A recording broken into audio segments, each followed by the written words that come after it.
Hello students, I am Neha. आज हम matter in our surroundings का सेकंड पार्ट देखेंगे क्या है, जिस पार्ट में हम आपसे स्टेट्स ऑफ मैटर की गैस की प्रॉपर्टीज़ जो रह गई थी उन्हें डिस्कस करेंगे।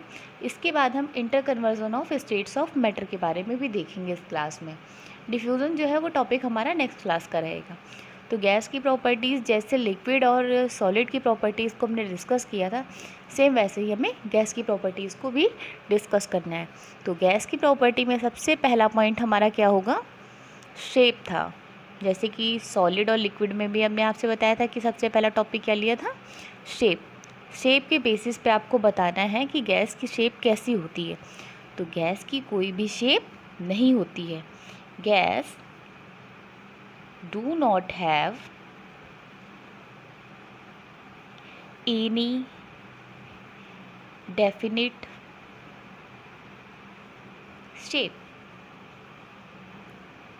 क्यों ऐसा क्यों होता है? क्योंकि अगर आप गैस को किसी रूम में ओपन कर दें, मतलब किसी एक रूम में ले जाएं किसी गैस को और आप उसमें ओपन कर दें, तो वो गैस का किसी एक कोने में जाके रह जाएगी? नहीं, गैस पूरे रूम में फैल जाएगी। इसलिए गैस की कोई भी डेफिनेट शेप नहीं है। या रूम की जगह आप कहीं और ले जाके गैस को ओपन करेंगे तो गैस उस एरिया में जो है फैल जाएगी। तो इसलिए गैस की कोई भी शेप नहीं होती है। सेकंड था वॉल्यूम।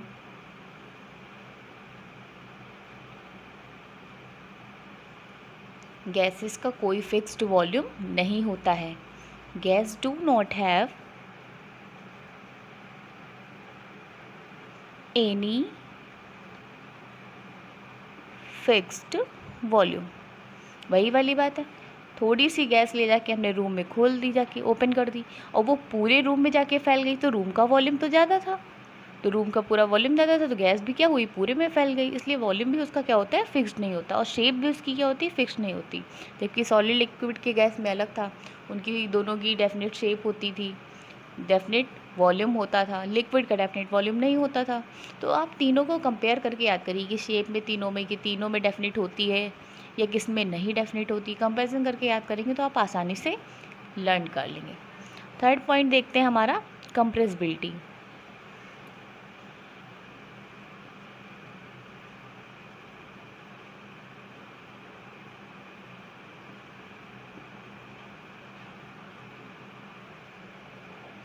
आप देखिए क्या, हाँ, गैस का एक फिगर आएगा। तो जैसे मैंने आपको सॉलिड लिक्विड के केस में फिगर बताया था, वैसे आप गैस के भी केस में फिगर बना सकते हैं। गैस के पार्टिकल्स क्या होते हैं, बहुत ही दूर दूर होते हैं। जैसे मान लो इतना दूर दूर है। तो अब आपसे पूछा गया कंप्रेसिबिलिटी। सॉलिड को हमने क्या कहा था, बहुत कम कंप्रेस कर सकते हैं। लिक्विड को थोड़ा सा उससे ज़्यादा कर सकते हैं। और गैसेस में पार्टिकल्स के बीच का स्पेस तो बहुत ज़्यादा है, तो गैसेस को हम सबसे ज़्यादा कंप्रेस कर सकते हैं। तो इसमें क्या लिखेंगे हम लोग, गैसेस हैव हाई कंप्रेसिबिलिटी। सबसे ज़्यादा कंप्रेसिबिलिटी अगर पूछी जाए किस में होती है, तो वो है आपकी गैस।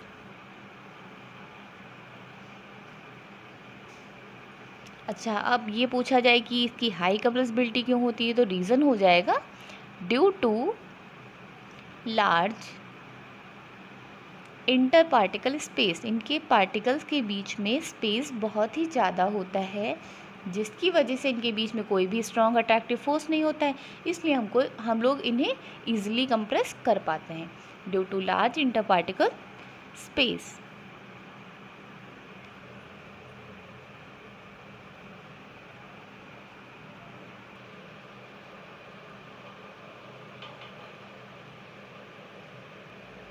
फोर्थ पॉइंट देखते हैं, सरफेस।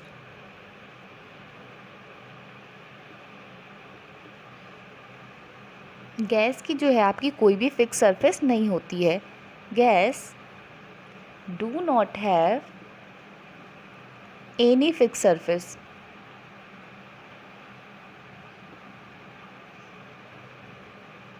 कोई भी फिक्स नहीं है, क्योंकि वो हर डायरेक्शन में फैल जाती है। उसका कोई डेफिनेट वॉल्यूम नहीं होता, डेफिनेट शेप नहीं होती। इस तरीके से उसकी डेफिनेट कोई सरफेस भी हम लोग नहीं बता सकते हैं कि उसकी कितनी सरफेसेस हैं। नेक्स्ट है इसके बाद fifth point, arrangement of particles. Arrangement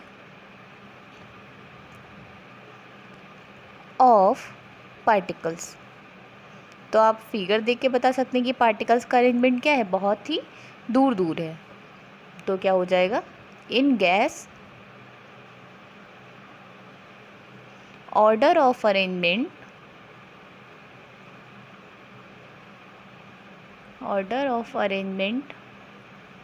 of particles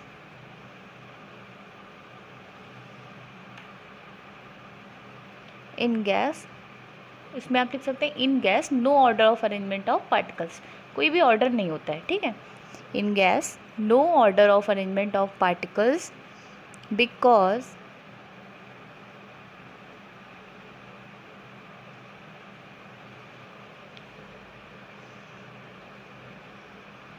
particles are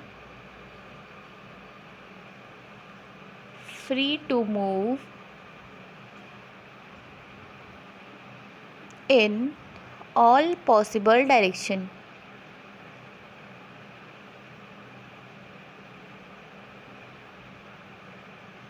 अब अभी हमने आपको बताया था कि अगर एक रूम में गैस को ओपन कर दिया जाए तो हर रूम के हर कॉर्नर पे जो है गैस पहुंच जाएगी। तो कहने का सेंस है कि उसके पार्टिकल्स जो है हर डायरेक्शन में मूव कर जाते हैं। तो जब हर डायरेक्शन में मूव करेंगे तो क्या उनका कोई पर्टिकुलर पार्टिकल्स का ऑर्डर होगा? तो उनका कोई भी ऑर्डर नहीं होगा। इसके बाद लास्ट था आपका डेंसिटी।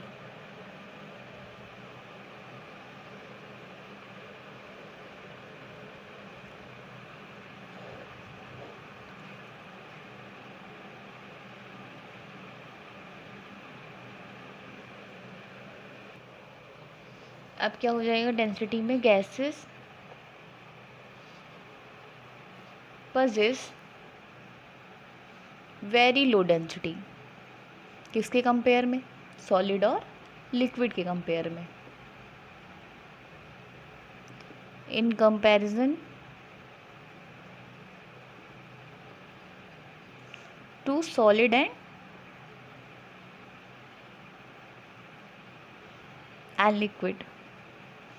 क्यों होता है? क्योंकि गैस जो है पूरे रूम में जैसे फैल गई तो इसका वॉल्यूम भी क्या हो जाएगा, ज़्यादा हो जाएगा।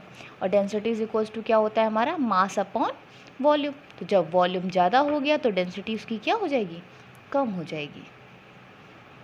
इसके बाद हम नेक्स्ट टॉपिक आज का जो है वो देखते हैं, inter conversion of states of matter. तो देखते हैं अपना सेकेंड टॉपिक क्या था, इंटर कन्वर्जन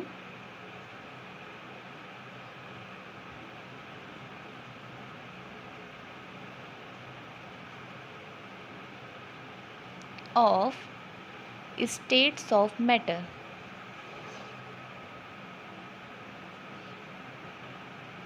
अभी आपने कितनी स्टेट्स ऑफ मैटर पढ़ी टोटल? 3। एक तो आपने पढ़ी सॉलिड, दूसरी लिक्विड, और उसके बाद क्या देखी, गैस। गैस बोलिए या आप वेपर बोलिए, बात एक ही है, ठीक है। अब देखते हैं कि ये कैसे एक फॉर्म से दूसरे फॉर्म में कन्वर्ट होती हैं। इसी को हम लोग क्या बोलते हैं, इंटर कन्वर्जन। अगर सॉलिड जो है वो लिक्विड में चेंज हो जाए, ठीक है, या फिर लिक्विड जो है वो गैस में चेंज हो जाए, तो प्रोसेस क्या कहलाता है? सबसे पहला अगर सॉलिड लिक्विड में चेंज हो जाता है तो वो प्रोसेस कहलाता है आपका मेल्टिंग। इसको आप इसी एरो पे लिख लीजिए, ज़्यादा आसानी से याद हो जाएगा। मेल्टिंग। और अगर किसी लिक्विड को चेंज कर दें हम गैस में तो वो प्रोसेस क्या कहलाता है आपका, बॉइलिंग। मतलब आपने लिक्विड को बॉईल करना स्टार्ट किया और वो किस स्टेट में आ गया, गैस में। ऐसे सॉलिड को स्टार्ट किया हमने गर्म करना, वो सॉलिड क्या होगा, कोई भारी सी चीज़ है, वो धीरे धीरे मेल्ट होना शुरू करेगी, तभी तो लिक्विड के फॉर्म में आएगी। इसलिए इस प्रोसेस को हम लोग क्या कहते हैं, मेल्टिंग कहते हैं। अब क्या होता है, वेपर, जैसे हम सॉलिड से लिक्विड और लिक्विड से गैस में आए हैं, वैसे ही हम गैस से लिक्विड और लिक्विड से सॉलिड में भी जा सकते हैं। तो उसका प्रोसेस क्या होता है, अगर हमें गैस से लिक्विड आना है तो वो प्रोसेस हमारा कहलाएगा कंडेंसेशन। कंडेंसेशन, इसमें क्या होता है, हमने गैस को या वेपर को जो है ठंडा करना स्टार्ट किया, कंडेंस करना स्टार्ट किया, तो वो किस फॉर्म में आ जाएगा, लिक्विड फॉर्म में आ जाएगा, ठीक है। अब अगर इसी लिक्विड को हमने फ्रीज़ कर दिया, होता नहीं है फ्रिज में आप देखिए वाटर रखते हैं और थोड़ी देर के बाद आप निकालते हैं तो वो आइस के फॉर्म में आ जाता है, मतलब लिक्विड रखा और आया किस फॉर्म में, सॉलिड फॉर्म में आए, तो ये प्रोसेस क्या कहलाएगा, हमारा फ्रीजिंग कहलाएगा। ये सब कुछ तो ठीक है। अब अगर जो है आपका क्या कहते हैं सॉलिड जो है डायरेक्टली गैस में चेंज हो जाए, क्या ऐसा भी कोई प्रोसेस होता है कि सॉलिड सीधे सीधे किस में चेंज हो जाए, गैस में? हाँ, ऐसा एक प्रोसेस होता है और उस प्रोसेस को हम लोग क्या बोलते हैं, सब्लिमेशन। ठीक है, सब्लिमेशन प्रोसेस में जो है आपका सॉलिड सीधे सीधे गैस की फॉर्म में आ जाता है। और क्या गैस को हम, अब हमने इसमें जितने भी प्रोसेस डिस्कस किए हैं, जैसे पहला हो गया आपका मेल्टिंग, देन हो गया बॉइलिंग, फिर हो गया फ्रीजिंग, कंडेंसेशन, और पांचवा प्रोसेस हमारा क्या हो गया, सब्लिमेशन। तो इनकी डेफिनेशन भी पूछी जाती है, तो अगर आपने ये चार्ट थोड़ा सा ध्यान रखा तो आप इजीली डेफिनेशन लिख पाएंगे। तो ये चार्ट बना लीजिए, इसके बाद हम डेफिनेशन को डिस्कस करते हैं।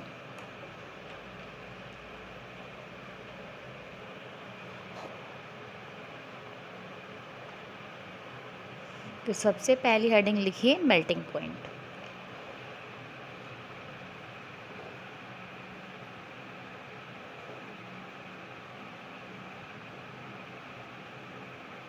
मेल्टिंग पॉइंट क्या होता है, the temperature at which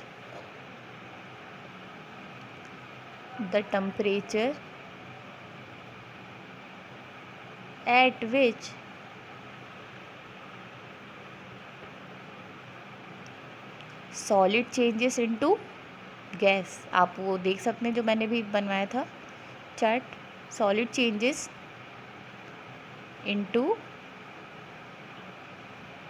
liquid, that temperature that is known as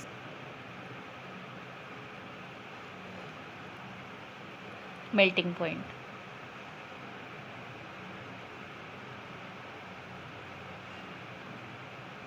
ठीक, अब मान लिया कोई भी एक सॉलिड की चीज़ हमने ले ली और हमने इसको हीट करना स्टार्ट किया। ठीक है, इसको हमने क्या किया, हीट करना स्टार्ट किया। ये हम इसको क्या दे रहे हैं, हीट दे रहे हैं। ठीक है, अब ये सॉलिड जो है किस फॉर्म में आ जाए, लिक्विड फॉर्म में आ जाए। तो जिस भी टेम्परेचर पे, अब ऐसा तो नहीं जैसे हमने हीट किया तुरंत सॉलिड लिक्विड में आ जाएगा, कुछ तो टेम्परेचर ऐसा होगा उस टेम्परेचर के बाद, जैसे पानी हम लोग जब बॉईल करना स्टार्ट करते हैं तो क्या पानी रखते तुरंत उबलने लगता है, नहीं, थोड़ी देर के बाद उबलता है। तो वैसे ही सॉलिड को हमने गर्म करने के लिए रख दिया और कुछ टाइम के बाद जो है देखा हमने कि सॉलिड लिक्विड में चेंज हो गया। तो जिस टेम्परेचर पे वो लिक्विड में आना स्टार्ट किया था वो टेम्परेचर हमारा क्या कहलाएगा, मेल्टिंग पॉइंट कहलाएगा। ठीक है, तो अब आइस का मेल्टिंग पॉइंट क्या होता है, आइस कब मेल्ट होना स्टार्ट करती है, एग्जाम्पल लिख लें, ice melt eight 0 degree Celsius. जब आइस 0 डिग्री सेल्सियस पे आ जाती तब वो मेल्ट होना स्टार्ट होती है। नेक्स्ट देखते हैं हमारा बॉइलिंग पॉइंट क्या है।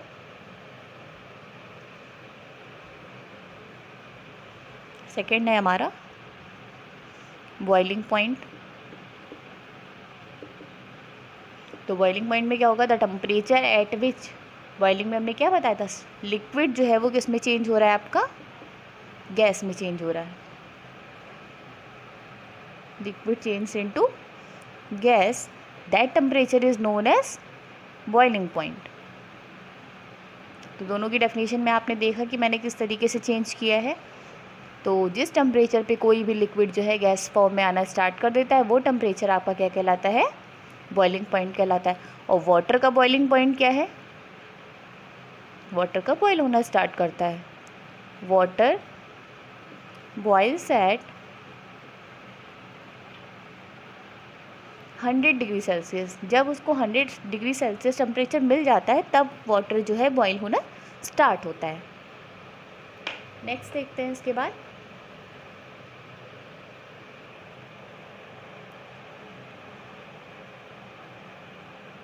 थर्ड है हमारा freezing point.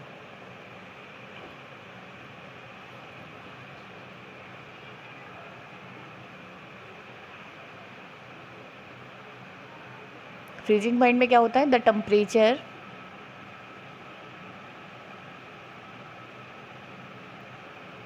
Eight which liquid freezes to convert into solid is known as freezing point। जिस टेम्परेचर पे जो है लिक्विड फ्रीज़ होना स्टार्ट होता है और वो सॉलिड फॉर्म में आ जाता है, उस टेम्परेचर को हम लोग क्या बोलते हैं? फ्रीजिंग पॉइंट बोलते हैं। एक चीज़ इसमें ध्यान रखिएगा, जो फ्रीजिंग होता है आपका और जो क्या कहते हैं आपका बॉइलिंग होता है, सॉरी मेल्टिंग जो होता है, वो दोनों क्या होते हैं आपके? रिवर्स होते हैं। अभी आपने देखा था ऊपर मैंने बताया था सॉलिड से लिक्विड में जाने में मेल्टिंग, और लिक्विड से वापस सॉलिड में आना क्या कहलाता है? फ्रीज। तो इसमें आप एक लाइन लिख सकते हैं कि freezing and melting is a reverse process. और दोनों का फ्रीजिंग पॉइंट या फिर आप कहें बॉइलिंग पॉइंट वो क्या हो जाएगा? सेम हो जाएगा। तो ऐसे वाटर के लिए water for water freezing and melting, freezing and melting, freezing and melting point is, अभी क्या बताया था वाटर का मेल्टिंग पॉइंट क्या है? 0 डिग्री सेल्सियस। ठीक है, मतलब 0 डिग्री सेल्सियस आने पर सॉलिड यानी आइस जो है वो वाटर फॉर्म में आना स्टार्ट होगी। ऐसे ही वाटर को जब हम फ्रीज़ करना स्टार्ट करेंगे, तो जब वाटर का टेम्परेचर 0 डिग्री सेल्सियस पहुंच जाएगा, उसके बाद ही वो फ्रीज़ होना स्टार्ट होगा। नेक्स्ट देखते हैं हम लोग condensation.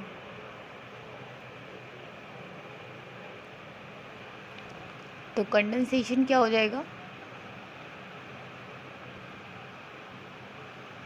The process in which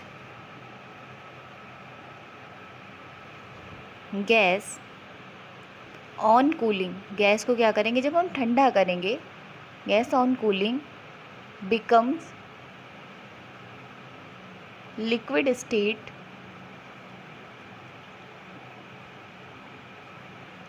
is known as condensation.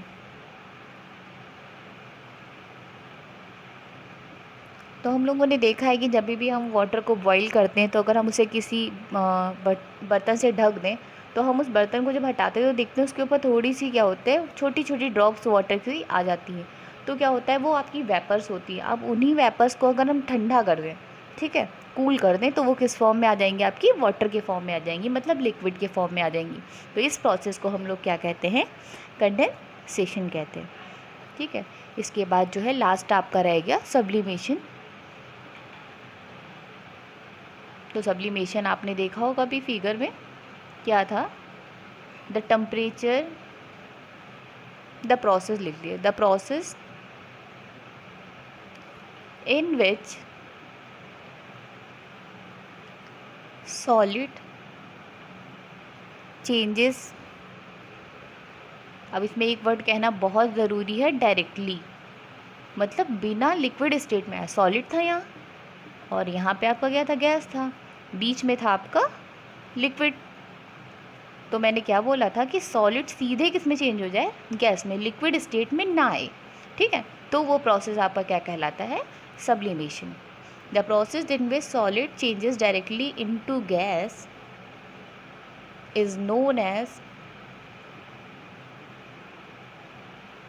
Sublimation process.